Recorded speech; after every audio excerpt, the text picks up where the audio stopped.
Assalamualaikum warahmatullahi wabarakatuh. Berjumpa kembali bersama saya Nafsu Gifari.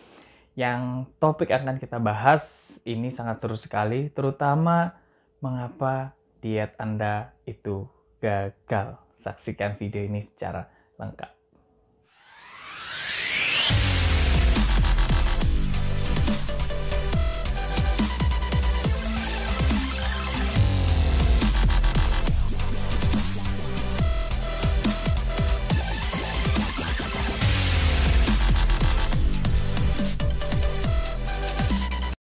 Oke, baik. Yang pertama yang harus kita pahami adalah yang namanya diet itu bukan tidak makan. Kalau tidak makan namanya diet. Jadi, ketika teman-teman melakukan namanya suatu diet, sebenarnya itu adalah pengaturan pola makan. Nah, itu yang harus kita pahami konsep dari awal. Karena diet itu banyak. Kalau teman-teman yang di rumah sakit, yang diet itu bukan hanya untuk menurunkan berat badan, tapi banyak kasus-kasus, nah itu biasanya memberikan suatu diet khusus. Nah, pada kesempatan ini yang saya ingin bahas, menggali informasi adalah terkait dengan menurunkan berat badan. Ini berdasarkan kasus yang terjadi ketika seseorang berkonsultasi. Saya ingin cerita bahwa yang harus Anda pahami ketika menjalani suatu program diet, terutama dalam menurunkan berat badan adalah tidak usah iri, tidak usah pesimis, tidak usah merasa diet itu gagal. Kenapa?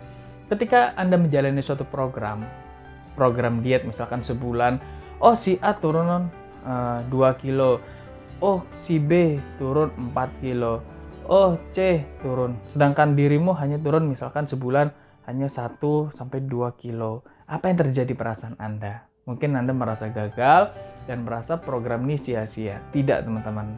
Jadi, yang namanya tubuh itu punya mekanisme tersendiri yang dimana adalah kita sendiri yang mengetahui. Kalau itu terjadi, bisa jadi ketika berat badan Anda itu normal, artinya menurun sedikit, bisa jadi massa ototnya itu bertambah.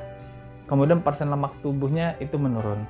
Kalau teman-teman Anda mungkin beda-beda gitu. Tapi yang jelas yang saya ingin pesankan di sini adalah yang namanya Anda menjalani suatu program, terutama menurunkan berat badan, tidak usah merasa iri, tidak usah merasa pesimis terhadap penurunan berat badan orang A, orang B, orang C. Yang saya tekankan adalah di sini Anda sendiri yang harus nyaman ketika menjalani suatu program penurunan berat badan.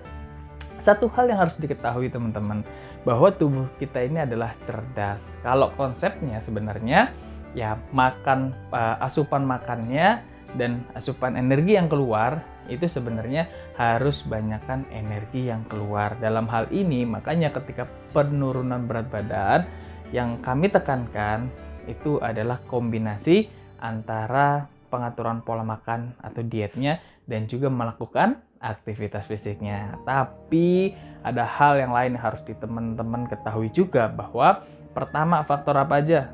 Stres. Ketika Anda lagi program jangan stres-stres. Kenapa? Karena ketika stres itu muncul menimbulkan ketidakseimbangan hormon.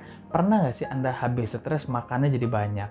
Atau deadline tugas jadi banyak makannya? Nah, itu ketika pengaturan stres kita harus yang baik. Kemudian apalagi? Tidur. Pola tidurnya nih, istirahat kita itu menjadi penting teman-teman. Bukan hanya manusia ya, mesin aja butuh istirahat. Apalagi kita nih manusia. Ketika Anda menjalani program penurunan berat badan tapi Anda tetap suka begadang, maka itu sangat tidak baik. Kenapa? Ketika Anda kurang istirahat, kurang tidurnya, apa yang terjadi? Lagi-lagi hormon teman-teman. Tubuh kita ini cerdas. Bagaimana dengan keseluruhan hal tersebut, mulai dari pengaturan pola makan, harus dijaga. Kemudian aktivitas fisiknya, olahraganya itu harus dilakukan. Kemudian stres. Nah, jangan sampai stres ini menjadi keberlanjutan. Pokoknya stres ini harus kita manage dengan benar. Yang terakhir juga penting adalah pola istirahatnya atau tidurnya. Jadi itu teman-teman, ketika banyak yang Anda sudah menjalani suatu program, kemudian Anda merasa kurang berhasil, itu jangan. Karena yang namanya diet, yang namanya pendampingan gizi sejujurnya adalah bersifat personal. Maka pesan saya, cari ahli gizi yang utama, kemudian Anda jalani dengan happy dan bahagia. Oke, saya rasa cukup sekian, tapi jangan lupa teman-teman di-subscribe channel ini sehingga nanti ada pesan-pesan ataupun video lainnya terutama terkait dengan diet, aktivitas fisik, dan juga kesehatan kebugaran yang lainnya, terutama bagaimana kita mencegah lebih baik daripada mengobati. Jikalau ada topik atau tema yang menarik yang harus kita bahas, silahkan tulis di komen channel YouTube ini. Terima kasih pada teman-teman semua, semoga kita selalu sehat dan selalu menjaga kesehatan kita, terutama dengan menerapkan protokol kesehatan, karena kesehatan itu utama. Oke, semoga video ini bermanfaat. Tetap semangat teman-teman. Bye-bye.